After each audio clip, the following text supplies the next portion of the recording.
we're back with Donald. Donald and Jonah's over there. Say hey, Jonah. Hey. Oh. And we are still talking about the flood. We covered quite a few interesting points of views. Well, one, and David's not here tonight, so you know we sure do miss him. But you know, Well, we got Jonah moving into his spot. Yep. Yep. And that is just fine, isn't it? It's good. So, yeah. Interesting thing y'all don't know about, there were two potential names for a boy child with this one right here. It's either going to be Noah or Jonah. And his mama selected Jonah in the end. That's awesome. I didn't even know that. I thought it was always Jonah, but there was a Jonah possibility or a Noah possibility. Pretty Yep. cool. Well, She named me after Jonah Hill. Oh, okay. I think she named after Jonah, the whale. yeah. In the whale. Anyway, So, we have actually found out today that we have made a little impact on a few Yes. people here, and hopefully to those of you on the other side of the camera. But you know, it's encouraging. You know, It is You- encouraging. You just don't know how you're reaching someone until you're actually put in that position. You know. and they go to school, and people say, well, you know, the dinosaurs died because of asteroids. No, it's actually because of the Great Flood. What's the Great Flood? Yeah. Well, the Great Flood was explained it in second grade church, second grade students. And did they accept that? Did they believe you? You think? Well, I don't know. That's right, you don't know. But you know what you did? You planted a seed. And let's see if that little bitty seed grows into a mighty oak tree. Yep. I hope it does. Very possible. All right. Anyway, Imagine tomorrow morning everyone said, hey, what happened to the dinosaurs? Oh, the Great Flood. It's blurred. So, anyway, what are we talking about tonight, David? we're still talking about the flood. And our theory of what caused the flood. Yep. So we need to review some science before we do so. Now, I'm Good. going to say Don's opinion, this Don over here, that first of all, I do not believe, there are a lot of theory Look at in James. exactly what happened. James 3. Okay. Okay. We don't, the Bible doesn't give us a lot of eyewitness accounts because there wasn't a whole lot of eyewitness accounts. Very simple as that. But also, there are no other witness accounts, just like there wasn't creation. All of those who might have written about it, they died in the flood. There's very little or limited scientific evidence, direct scientific evidence. So what we can do though is look at scientific evidence and go backward. This occurred, how could that have occurred? We know that this great flood happened and we see evidence now from that period. So it helps us to fill in the blanks and we can call it a theory, and it is. I know for a fact the flood did happen. I know a fact that the earth was greatly changed by it. Exactly what was changed? Well, we don't know what it looked like before exactly. Did the continents move? Maybe, yes. Did some continents get partially covered with water? Other ones were uncovered because of changes in water and water flows and things? Yes. But if you don't know what it exactly looked like before, it's kind of hard to say how it's changed afterwards. So those parts of theory, they are. Yeah. So there are many. Anything else? No. There are many people that have pushed this idea, like Henry Morris, John Morris, Stephen Austin, and Walt Brown and Carl Baugh, and all those people have good resources. While their research and input has been immensely helpful, we chose the name the Hovind theory. This is Kent speaking, actually, because number one, it is slightly different from any other individuals through combining aspects of many others. Secondly, I alone, him, this is Kent, bear the responsibility if it's wrong. And he gives James 3. So for those of y'all out there, this is not my work, it's not Don's work, it's not Don Elliott's work, it's not even Jonah's work. It's Ken Hovind's work. Yep. And we greatly appreciate it. yes, for giving us the opportunity to do this. This is great. Anyway, science review. Number one, the inverse square law. You know anything about that, I Donald? don't know nothing about it. Well, when the distance is halved between two attracting bodies, the force of attraction is quadrupled. Absolutely, this is fact. This is fact, yeah. As two magnets get closer and closer, the amount of attraction increases quadruply. Yep. The force of attraction between two objects, just like what you were saying, is Squared. inversely squared for the distance between them. If the distance is one third the force of attraction between two objects, it is 9 times greater. Anything else with that? No? No, it's just some fact. Okay, okay, good, This good, is good. standard physics. Yep. The inverse square law applies when you are dealing with gravity, Yep. light, magnetism, and girls. Ah! When the distance is halved, the force of attraction is quadrupled. That which is, that's true. So, the spinning top. Now, the spinning top, I kind of want to spend some time on because this is pretty interesting on how that works. If you were to spin a top and, you see, and if something hits it, sometimes, more than likely, it's going to spin the other way. A spinning top wobbles for a while. When struck, it stabilizes with Yeah. impact.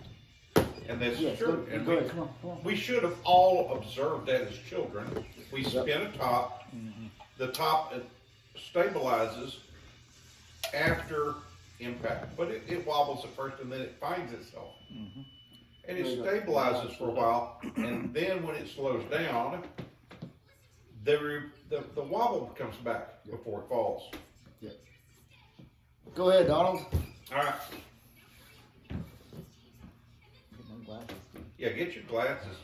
Yeah, Y'all, listen, we apologize to you, but David needs his glasses just like Don and Don needs their glasses, so we can all read well.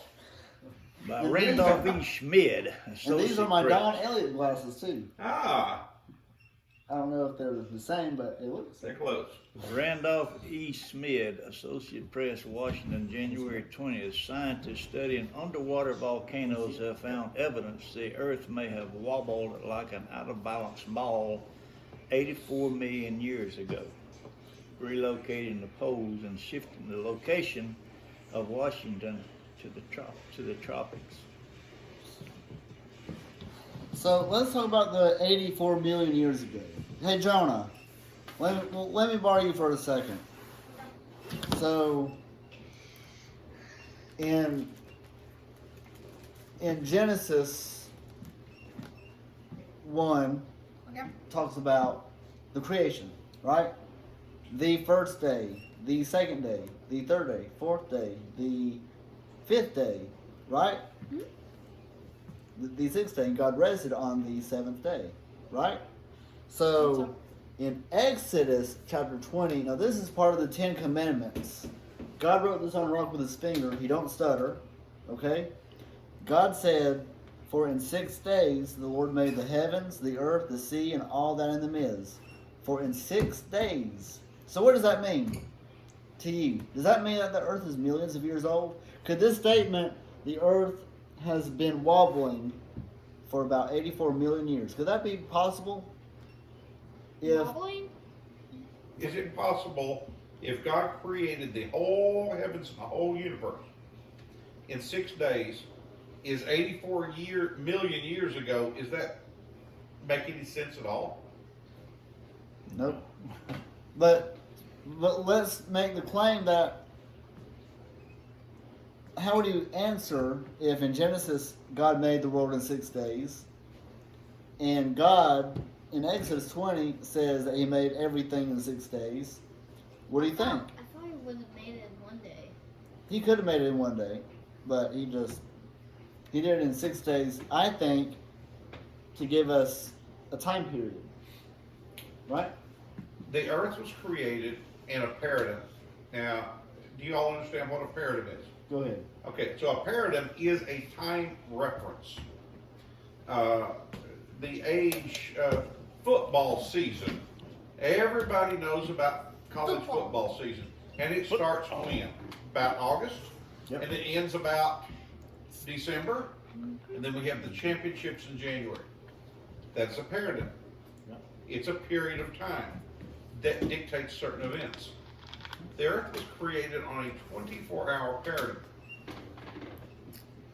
God said, the word said, and the evidence is easily viewed day by day in our life.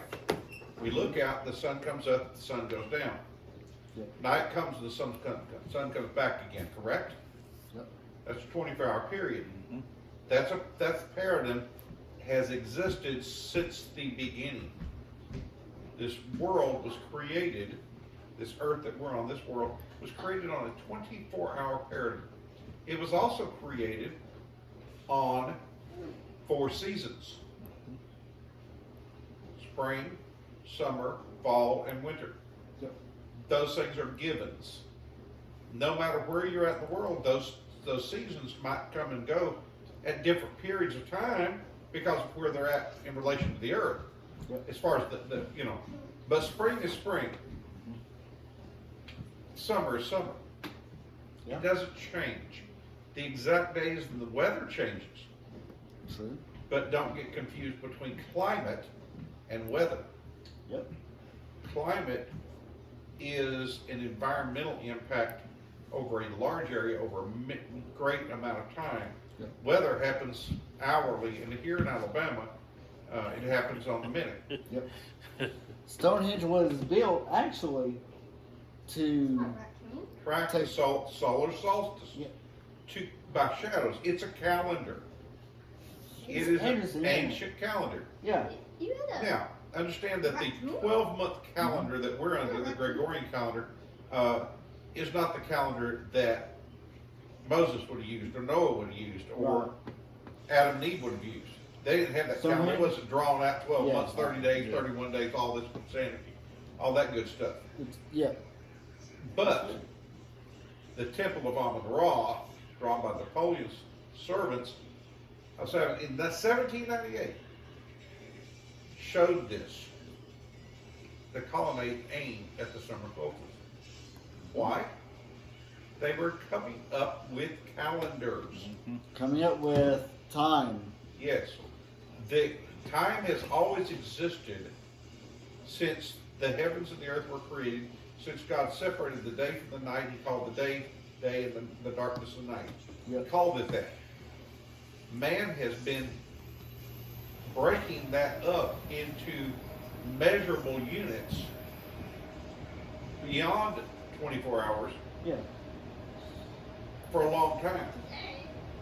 Now, as this slide shows, this is true. People don't want to hear this. The Earth's tilt as it orbits the sun causes the solstice. And did you know that the wobble of that tilt changes periodically? Absolutely it It's does. not completely steady. That's right.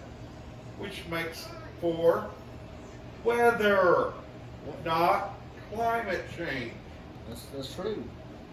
Okay, so we got, as we go through this, we've got to keep an understanding of the tilt of the earth and the seasons and weather versus climate. Yeah. What's the first of climate? Go. So the earth travels around the sun. First one hemisphere, and then the other hemisphere is tipped towards the sun. When that area is tipped closer towards the sun, it gets what? Hotter. Yep. Like it is, like it was today. All Because week. it's summer. And when it tilted away, it's winter. So this diagram shows the path of the sun's apparent motion at latitude 41 degrees on the solstice. Yeah, and the equinoxes. So that's, you know. Yeah. And I have the reason I didn't mean to be exaggerating so much, folks, and kind of being, I guess I'm thinking that because I look at myself and the way I said that, kind of being a little sarcastic. But I've had this argument a lot, or this discussion, sometimes an argument. Yeah. Yes, we have climate changes because of more prolonged times in the sun. Therefore, different plants grow because they got a little longer Yeah. growing season. Here's a great example. I have two exceptionally large now banana trees in my backyard. One of They're them getting on my last nerve, but they are large and they grow larger every single year. Yeah. But they do not produce edible bananas. Right. Do you know why they don't die? Because it's not the climate. It's not the right climate. We don't have a long enough growing season.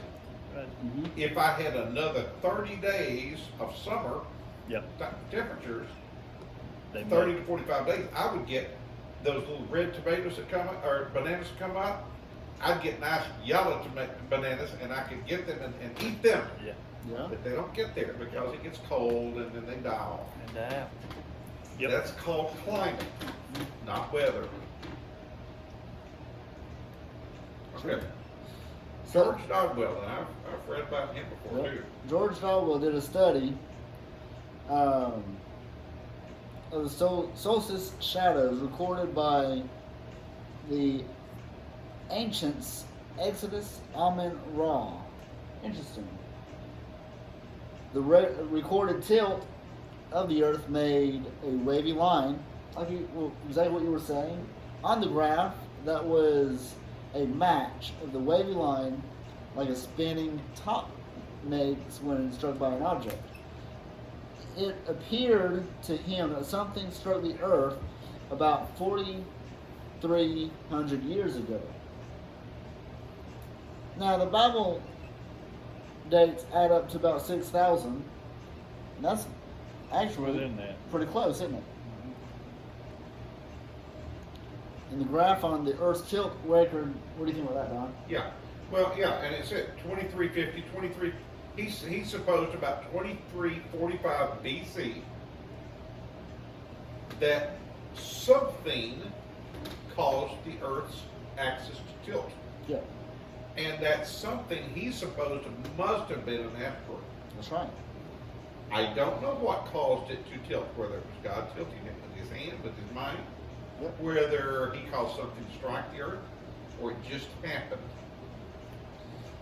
But it's the right time, and that change in tilt led to Noah's flood as described in the Bible, There you go. according to this astronomer. Yep. He understands that something caused the earth tilt to change Yep. for a season, a period of time, a paradigm. But a bigger paradigm of this flood until today, how long is that? About a little over 4,000 years? Yep. Yeah. Not for 84 million, No, about 4,000, 4,500 years ago. that's right. There was a Great flood. Just was. Unknown caller. So, today the Earth is tilted 23.5 degrees. This is what causes the seasons, which is interesting. In Genesis chapter 8, it tells us, everything okay, Don? Yeah. Everything fine. Genesis 8 tells us that while the earth remains seed times and harvest and cold and heat, summer, winter. So the Bible is telling us that, you know, God did this to create for us seasons for especially probably the best, the most important is seed time and harvest. When you agree with that, Don? Yeah. Right. Thirdly, the moon's craters. Now, Don, I want your ears on this one. This is interesting. What do y'all think about this? The moon. Did God create the moon with these craters? I have absolutely no idea, David. I wasn't around then. And no human That's being right. had any way of looking or seeing the moon other than a big round disc in the sky. Right. And they thought it was flat. I forget you're not Mormon, but I'm sorry. I'm done. But somebody thinks that they've been occurring for billions of years. Yep. Yeah, sure. So this photograph of crater. Hit by many craters. Yeah. But did you get that photograph? Crater covered Mercury was taken by Mariner. Mariner 10. The craters were scooped out on the surface of billions of years ago. It's interesting about this, okay? Listen, check this out. Canyons on Mars much larger than our own Grand Canyon on Mars. Now check this out, guys. This is mind-blowing to me. These canyons are formed in a few weeks, according to Science American. Listen. And MSNBC. No, listen. In a few weeks, a evolutionist, a scientist, atheist, said that this canyon formed in a matter of weeks. Yes, There is little or no water on Mars. exactly. Now, we have Grand Canyon, right? Right. I've never been, you know, They say it was created over millions. over millions of years. Go ahead, Donald. Or if you want to read No, it. go ahead. Go ahead, Don. Washington, June 20, 2002, MSNBC, water roaring out of an overfilled lake carved an instant Grand Canyon, a valley more than a mile deep on the surface of Mars 3.5 billion years ago, according to a new analysis of pictures taken by spacecraft. Researchers at the National Air and Space Museum said the flood of water originated from a huge lake large enough to flood both Texas and California that overflowed into a nearby impact crater. If you'll watch the news today with, not news, but NASA, they have put a robot in that place where that water was supposed to have been. Oh, wow. And there's no water there. Yeah, well, yeah. They still hadn't found water. They've been roving around it for months now. Right. When, It takes some interesting pictures, but they ain't no found no water. yeah, when the crater filled up, said the geologist Ross Irwin, the water eroded away in a ridge-like barrier and was sent rampaging across the plain. Within a short time, a deep, wide gully called the Maedum Villas was carved from the Martian surface. Now that's just Ain't fascinating. them same pictures coming back now Yep. from that rover. Yep. But it's not blue. Oh yeah. I like to see it. Everything is there but the water. Right. which you can read all this stuff for yourself, but God, I don't think God created craters on the moon.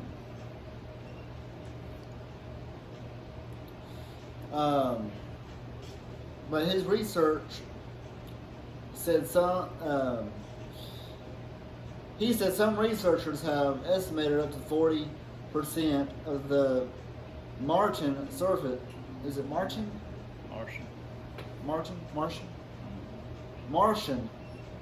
Martian surface could have been covered with water, although that estimate will take more research to confirm. The water is thought to have come from precipitation, rain, snow, from a warm atmosphere.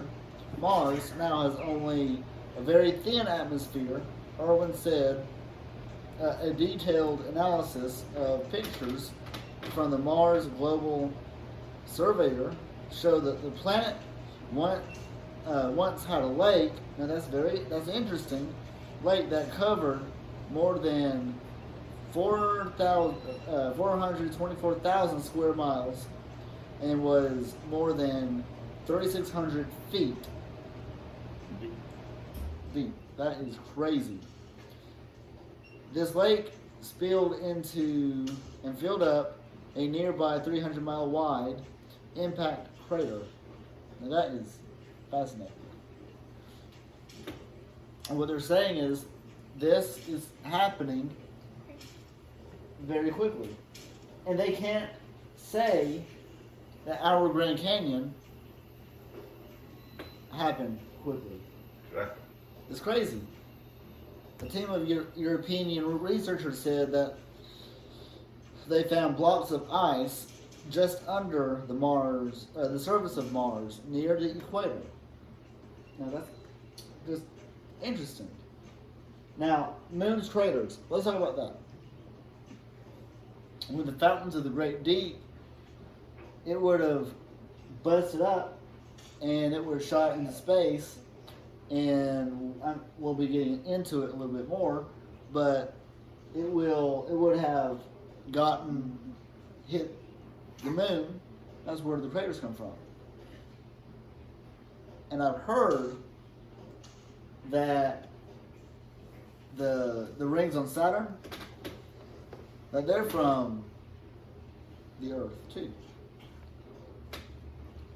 Now that's just theory, but that's what the Meissner effect. Anyway, what do y'all think? Well, the craters, we hadn't seen that happen in my lifetime, that I know of. No. I hadn't seen anything hit any planet. Right. That No, had been on that the was news. from the fountains of the Great Deep in Noah's flood. Mm-hmm. It would have come and shot up and done all that. Now that's just someone's theory. I don't know. That's a lot of shooting up. Oh yeah, but it's interesting. So this is. But you look, how violent was the flood? Noah got on the ark, and it didn't travel very far. It wasn't a hurricane. True. Waters come out of the sky and up from the ground. I'm not even sure the rivers overflowed their boundaries. Yeah. So, was anything shooting that high in the air? What if one of them had hit the ark? Would it have been on the moon? There you go. Yeah. True. Yes, my thought. So this Meissner effect. Yeah, because my son's in Japan, and I love science stuff. I love the trains in Japan, the magnetic floating trains. They are really, really, really cool. Mm-hmm. What limits our speed, what causes us problems in transportation is resistance to surface. Yep.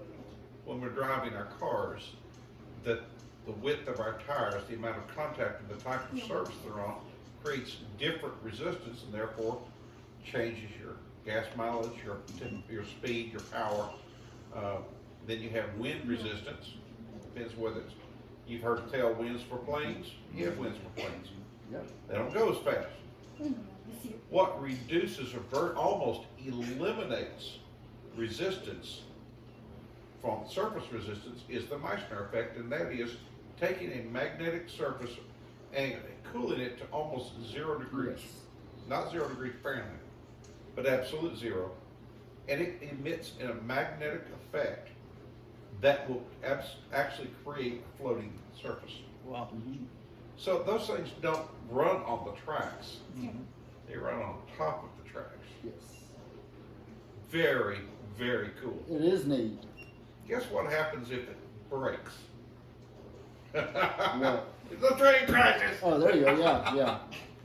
But it doesn't. It's because it's so simple. Those magnetic coils, superconducting coils, keep the train off of the tracks, reducing and makes it go Real fast. very, very fast, and at the same time, very, very safely. Yeah. Pretty cool thing. I love it. So the Meissner effect, yeah, thanks, Don. That's great. Is magnet floating above a superconductor. That's Yeah. you know how you ever have two magnets and you try to push them to the opposite sides. The same poles of a magnet push towards each other, and they repel against each other. Kind of what they're doing there, but Yeah. they're using a superconductor and then putting it at absolute zero or close to it, Yeah. so that it creates a magnetic wave between the Sure, surface and the object. In this case, a train. So it moves on that wave. Yes. Yeah. That is also being worked on in weapon systems. Uh-huh. Tanks can go very fast on their tracks, but what if a tank didn't actually have to touch the ground? Yeah. True. One of the biggest things tanks breaks tanks down in battle, blow the tank tread off. They break down physically. Here's the problem. The Earth's surface, different places, you can't keep a constant magnetic flux to keep Yeah. it floating. But that's with our current technology. This is true. And so there's an effort to be able to Changes figure out how to very do. quickly. Yeah. Now, what's the next step after that, of course? Tanks floating a couple inches off the ground? Or planes repelling against the Earth's surface and repelling against space to keep it at a certain altitude, doing Sure. both directions, so that there is no resistance at all, and they can. Then you know what you can have then? What's that? An airplane that can floating above the Earth and can be propelled at super speeds without thrust. Oh, that's Conventional thrust. I Today didn't we know have that. conventional thrust. We burn fuel to create super airflow Yeah. by in the engines, and Yes. it pushes thrust out. What if you could do that with magnets Yeah. without fuel?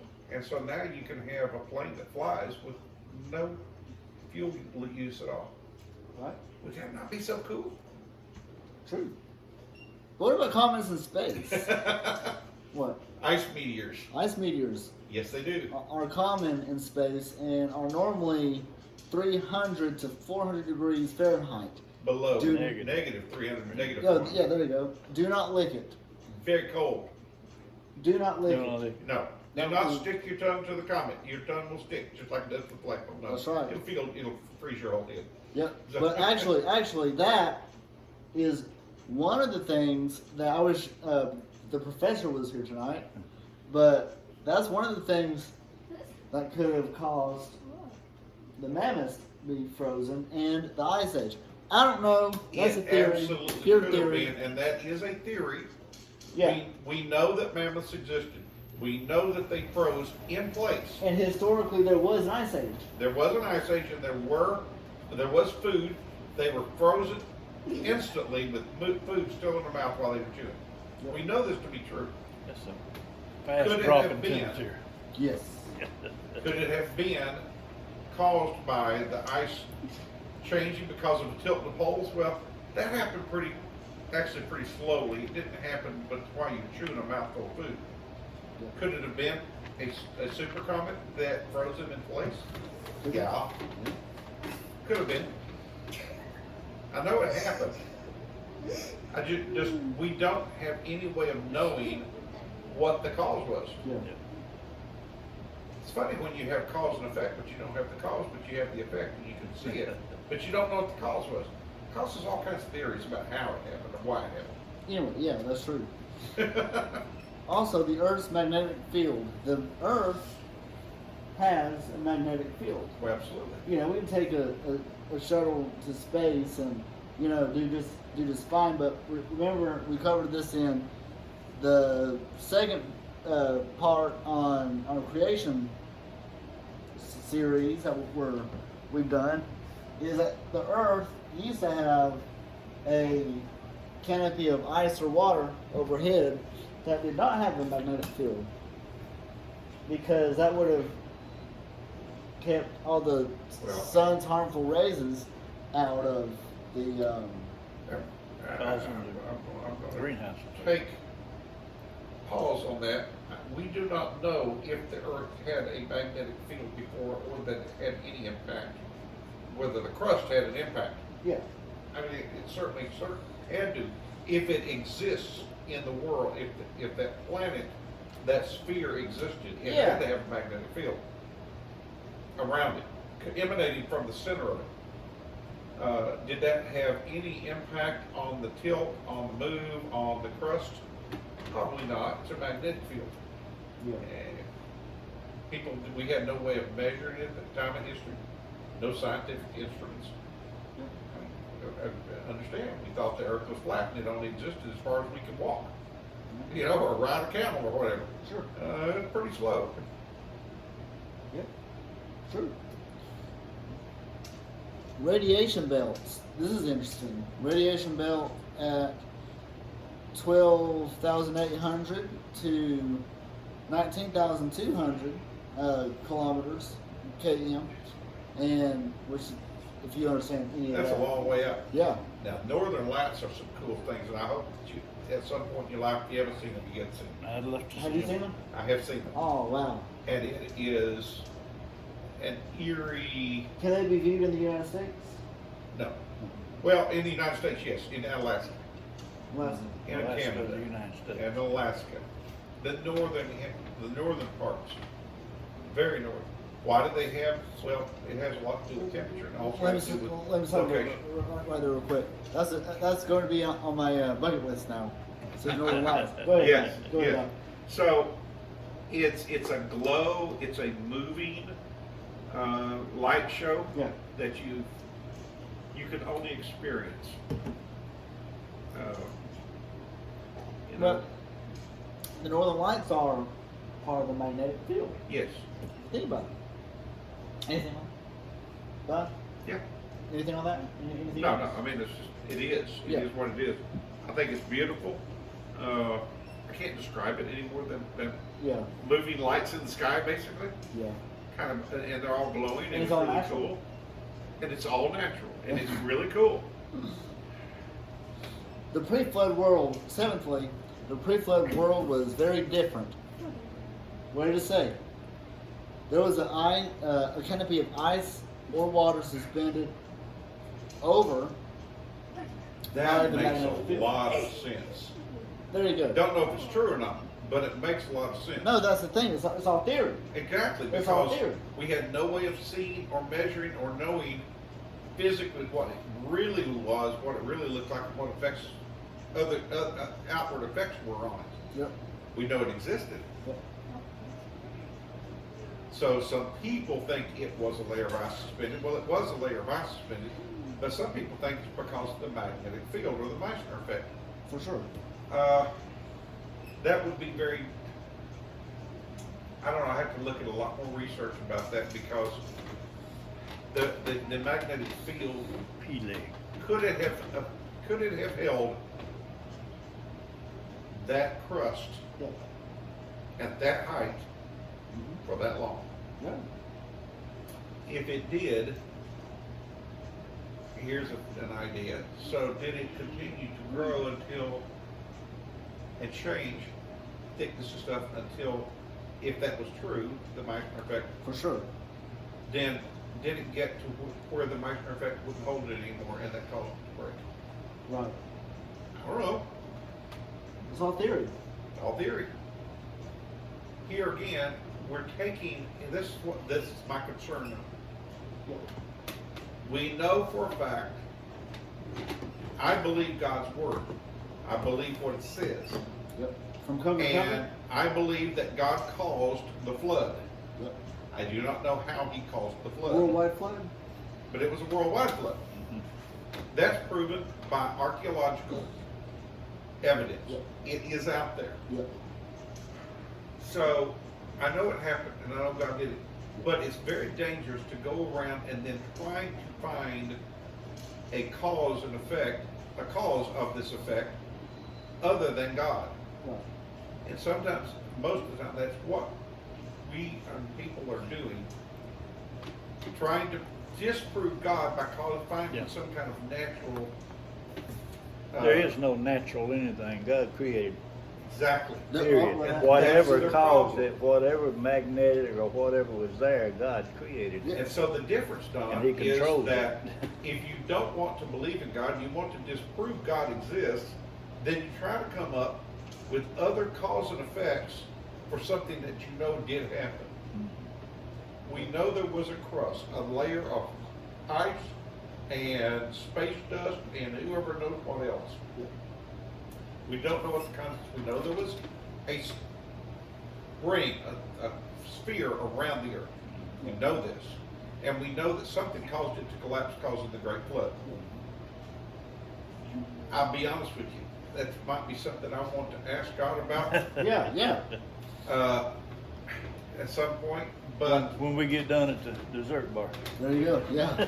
but this, we have to be very careful, all of us, both Christian and atheist, or Christian and naturalist, trying to come up with other reasons what caused it without giving God the credit, because he caused it. Yeah. He caused the rains to fall. He causes the floods to come. He causes the sun to shine. He causes our bodies to exist. He causes our spirits to exist inside our bodies. Right. We must be careful to remember that God's in control of it all, not us, and all we want to do is look at what did happen Absolutely. so we can understand it. Who is Peleg? Well, Oh. Go got- break right there. we got Peleg. Was Peleg a waitress or something at a restaurant? Yeah. A server? We'll talk about Peleg in the next session. We will see you here in just a minute.